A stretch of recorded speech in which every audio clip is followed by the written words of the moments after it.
And now we'll recognize Mr. Walberg for 5 minutes. Thank you, Mr. Chairman.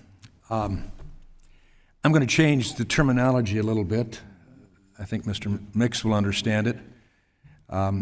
Earlier this year, the Democrat-controlled legislature in Michigan repealed Michigan's Employee Free Choice Act.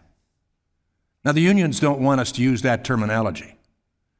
They can't unionize well if we give employees the right to choose. We want to put the thumb on the scale, tell the big stories, and yet employees are the ones who decide whether they want to be unionized or represented by a union. I was a union steelworker. I'm not opposed to unions. We'd have choices. So anyway, the Democrat-controlled legislature jumped in, rammed through a law limiting the freedom of choice for Michigan's workers. In addition, the legislature also removed the financial penalty for using force, intimidation, or threats to compel employees to join a union. That's un-American. I think it's important to note that Michigan became an employee-free choice state in 2012 after voters overwhelmingly rejected a referendum that would have placed collective bargaining rights in the state constitution. Why there? Because they wouldn't have a choice after that.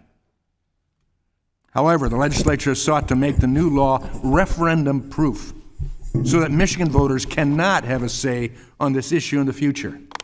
That's un-American. This despite more recent polls showing the Michigan voters opposed repealing employee-free choice in Michigan. It had to be done heavy-handed by a Democrat state legislature, small majority, but ram it through. We'll see if they pay in the next election. Mr. Mix, you've been involved in the right-to-work movement for many years and have discussed the issue with individuals and elected officials in numerous states, including Michigan. Can you tell us where the American public stands on the issue of right to work? Yeah, sure. I mean, we've already heard references to the Gallup poll about union favorability at 71%, now down to about 68% in the latest poll. But in that same poll where Gallup said that 71% of Americans support the idea of labor unions, the second question, or maybe not the second question, but another question in that poll asked non-union members, are you interested in joining a union? 58% of non-union members said they had no interest whatsoever in joining a labor union. So the idea of unionization may be favorable as far as the public opinion is concerned, but the idea of workers wanting to join a union, looking to get in, it's just not there.